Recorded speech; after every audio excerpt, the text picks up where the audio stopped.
Subtítulo 4. Comité Central. Durante el período de elaboración, la dirección del espiritismo ha tenido que ser individual. Era necesario que todos los elementos constitutivos de la doctrina, salidos en estado de embriones de múltiples focos, se dirigiesen hacia un centro común a fin de que fueran allí examinados y cotejados, de modo tal que un único pensamiento presidiese su coordinación, para establecer la unidad en el conjunto y la armonía entre todas las partes. Si no hubiese sido así, la doctrina se habría asemejado a un mecanismo cuyas piezas no encajaran con precisión unas con otras. Conforme ya hemos dicho, por tratarse de una verdad indiscutible, hoy claramente demostrada, la doctrina espírita no habría podido salir completamente estructurada de un único centro, de la misma manera que la ciencia astronómica no habría podido hacerlo a partir de un único observatorio.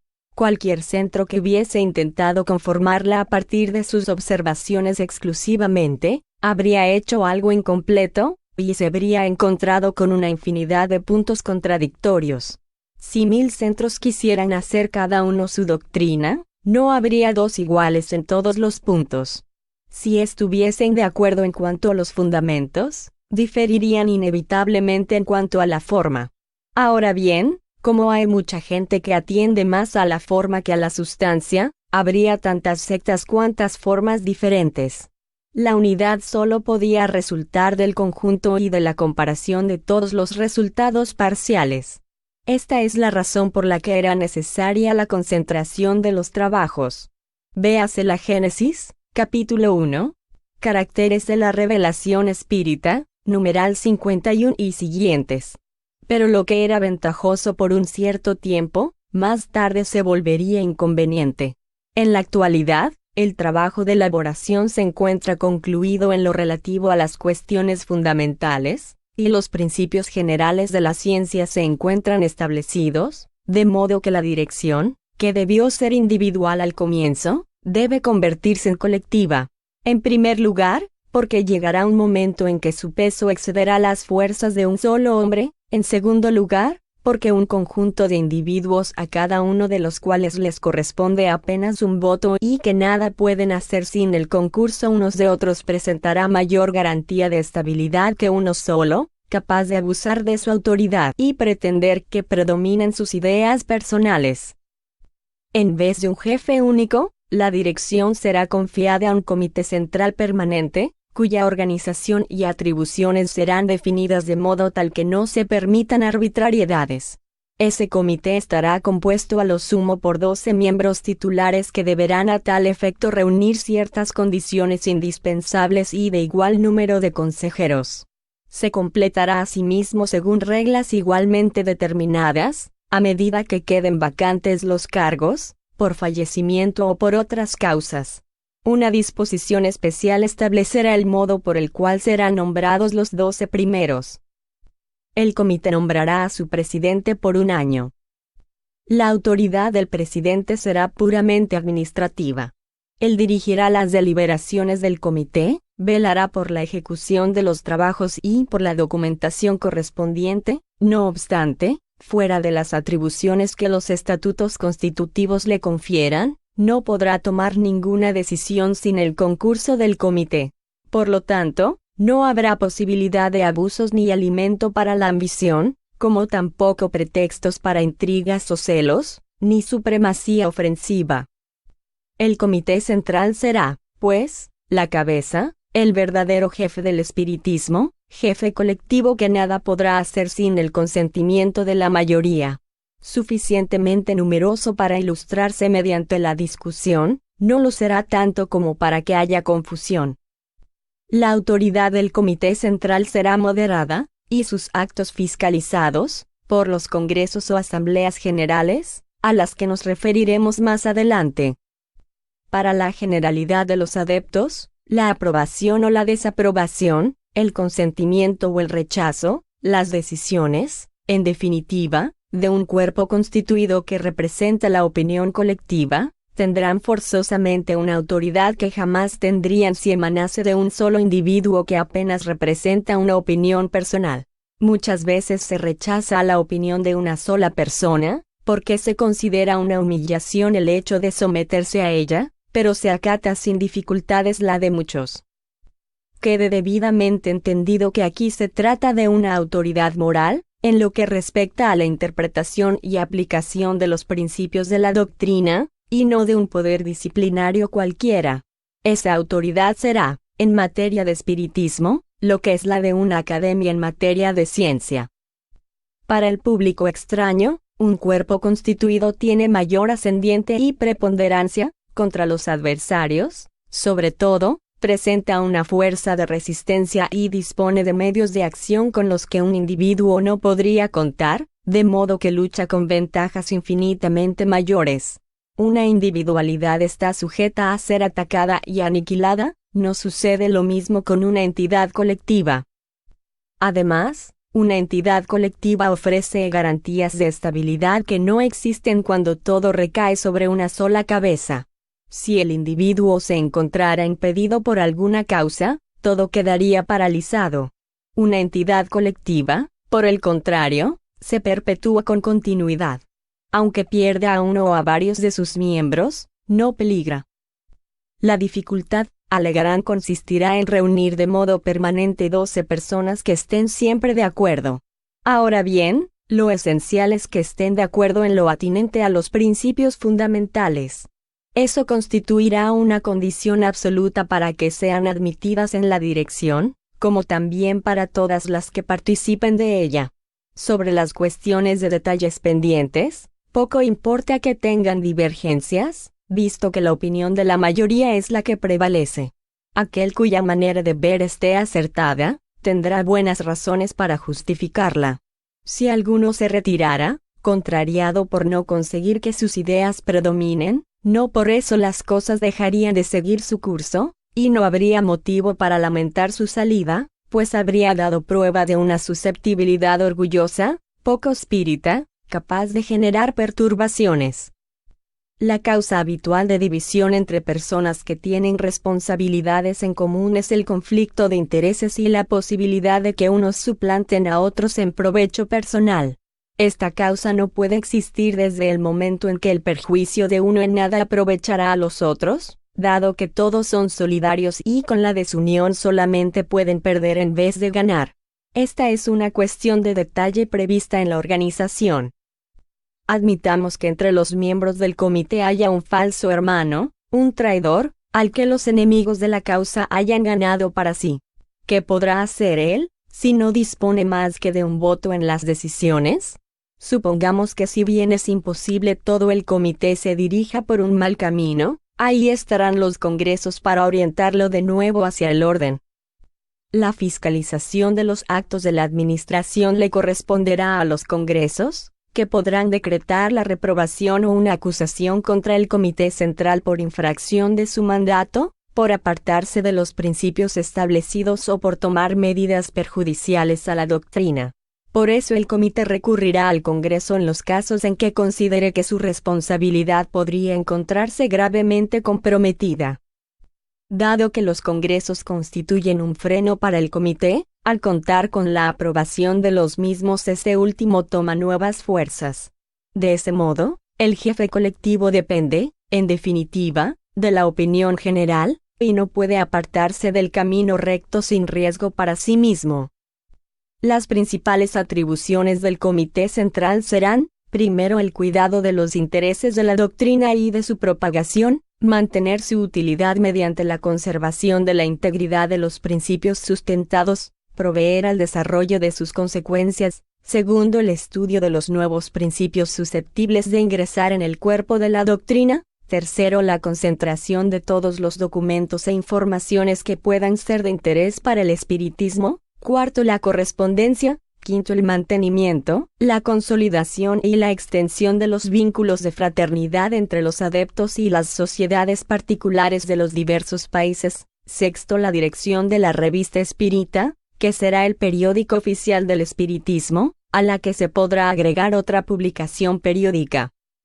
Séptimo, el análisis y la apreciación de las obras, los artículos de periódicos y todos los escritos que interesen a la doctrina, así como la refutación de los ataques, si los hubiera, Octavo, la publicación de las obras fundamentales de la doctrina, en las condiciones más favorables para su divulgación, la confección y publicación de aquellas cuyo plan daremos y que no tendremos tiempo de ejecutar en nuestra actual existencia, el estímulo a las publicaciones que sean beneficiosas para la causa. Noveno, la fundación y la conservación de la biblioteca, los archivos y el museo. Décimo, la administración de la caja de socorros, el dispensario y el asilo de ancianos. Décimo primero, la administración de los asuntos materiales. Décimo segundo, la dirección de las sesiones de la sociedad. Décimo tercero, la enseñanza oral. Décimo cuarto, las visitas a las sociedades particulares que se coloquen bajo su patrocinio, así como las instrucciones para las reuniones que realicen. Décimo quinto, la convocatoria de los congresos y las asambleas generales.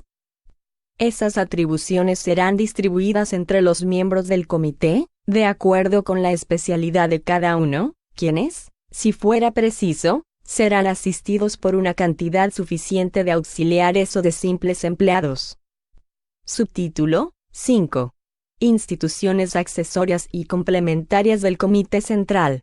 Muchas instituciones complementarias serán anexadas al Comité Central como dependencias locales, a medida que las circunstancias lo permitan, a saber, primero una biblioteca, donde se encuentren reunidas todas las obras que sean de interés para el espiritismo, y que puedan ser consultadas en el local o prestadas a los lectores. Segundo, un museo, donde se encuentren coleccionadas las primeras obras de arte espírita, los trabajos mediúmnicos más notables, los retratos de los adeptos con quienes la causa se encuentre en deuda por la dedicación que le hayan demostrado, los de los hombres a quienes el espiritismo rinda homenaje aunque sean ajenos a la doctrina por su condición de benefactores de la humanidad, grandes genios misioneros del progreso, etc. Tercero, un dispensario destinado a consultas médicas gratuitas y al tratamiento de ciertas afecciones, dirigido por un médico diplomado. Cuarto, una caja de socorros y de previsión en condiciones prácticas.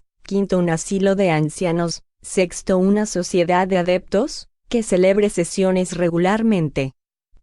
Sin entrar en un análisis prematuro al respecto, conviene decir algunas palabras acerca de dos artículos, con relación a los cuales las personas podrían confundirse. La creación de una caja general de socorros es inviable y presentaría serios inconvenientes, conforme ya lo hemos demostrado en un artículo especial, véase la Revista Espírita de julio de 1866. El comité no debe, pues, tomar un camino que pronto debería abandonar, ni emprender cosa alguna que no tenga la certeza de poder llevar a cabo. El comité debe ser positivo y no engañarse con ilusiones quiméricas, pues ese es el medio de avanzar por largo tiempo con seguridad. Para eso, le corresponde permanecer siempre dentro de los límites de lo posible. Esa caja de socorros no puede ni debe ser más que una institución local, de acción circunscrita, y cuya prudente organización servirá de modelo a otras del mismo género, que las sociedades particulares podrían crear. Prestarán servicios eficaces gracias a su multiplicidad, y no por la centralización de los medios de acción. Será financiada, primero por cuotas destinadas a tal fin, extraídas de la renta de la Caja General del Espiritismo, segundo por los donativos especiales que se le hagan. La caja capitalizará las sumas que reciba, de manera de constituir para sí un rendimiento.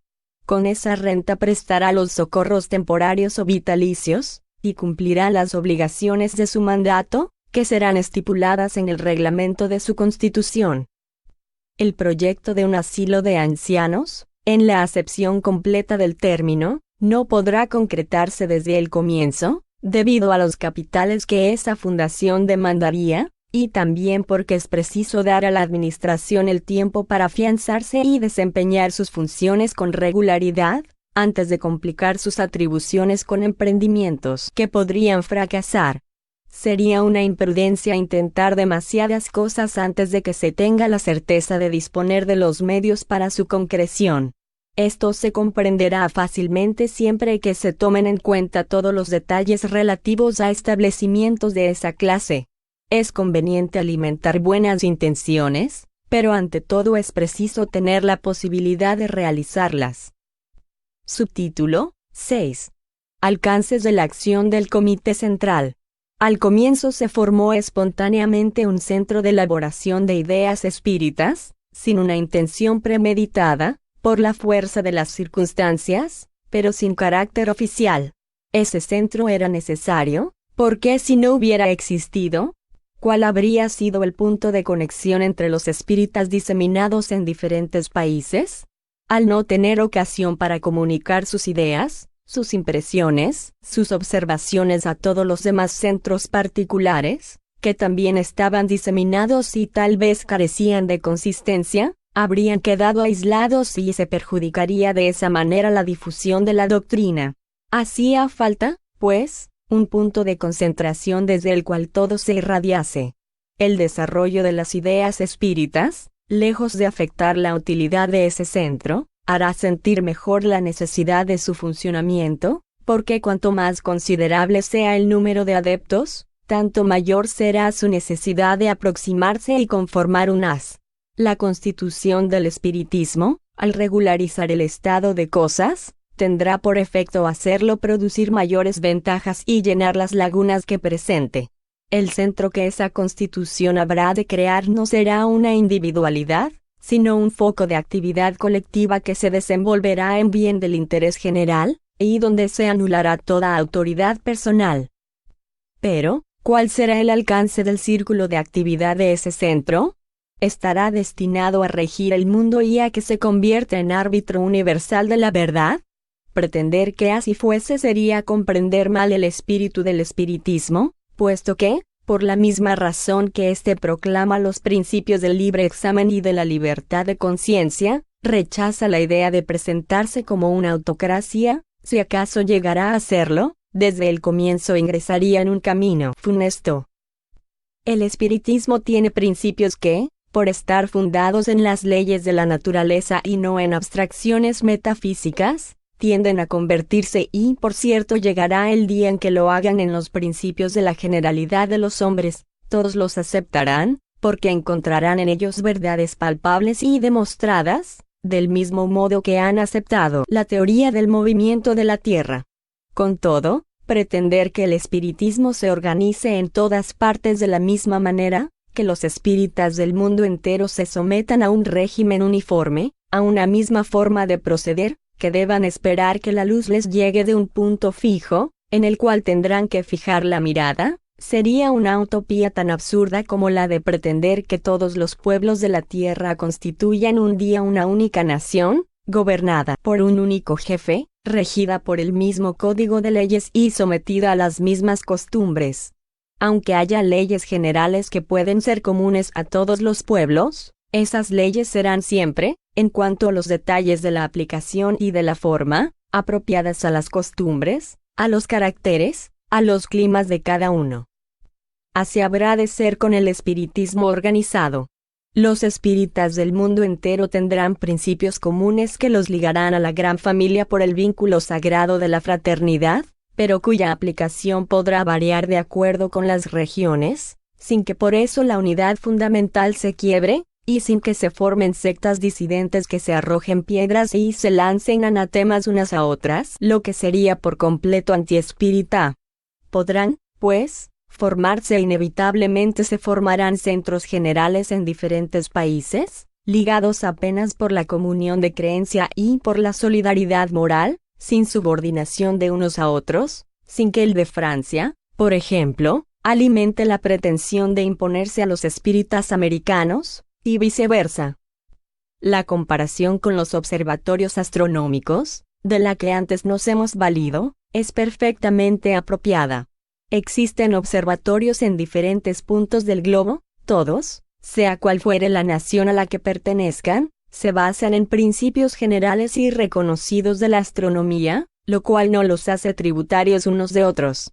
Cada uno regula sus actividades como entiende, intercambian sus observaciones y cada cual aprovecha para la ciencia los descubrimientos de sus colegas.